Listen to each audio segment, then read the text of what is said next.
milango yote iliyofunguliwa ndio ya kuingiliwa na binadamu ambao ni watu? Je, wapo utakuta mlango umefunguliwa, je utaingia?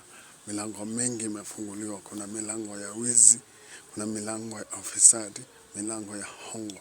Je, ukiingia katika hiyo milango yote, je utafanikiwa? Ukisoma katika kitabu cha Ufunuo sura ya 3 kuanzia 20 nasema Yesu yuko mlangoni anabisha.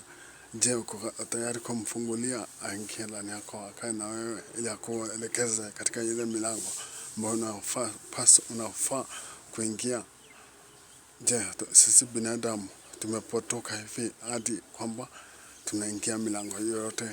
Iwapo kwamba hauna fedha, una chochote, una pendekezo lolote, ama una watu wote ambao mnajuana kwamba utaingia milango hiyo, huu ni ufisadi wa hali ya juu, nepotism, fraud, and every kind of vices which are misleading the people of today that it is supposed to be paid for the service to be done unto us.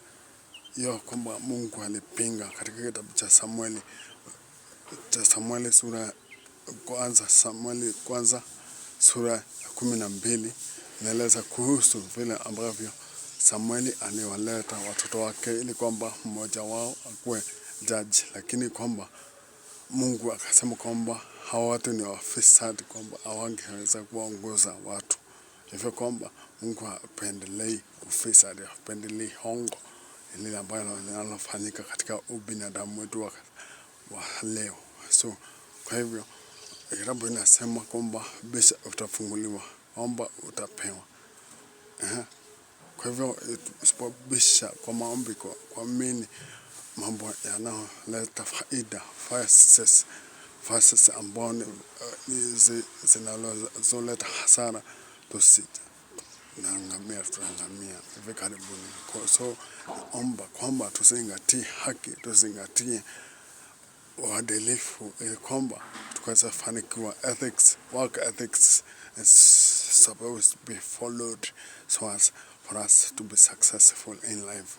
So mambo na ulevi tuache, mambo na ufisadi, mambo na wizi, mambo na ubunifu wa kazi ambazo hazileti faida, kama vile kuuza ngono ama kuuza vitu ambavyo vinaleta hasara katika afya, haswa dawa za kulevya, mihadarati ya kila aina tuiache, ili kwamba tutakapobisha milango Yesu atufungulie, alafu tukae na yeye atusaidie katika maisha. Kwa hivyo tuzingatie ethical behaviors.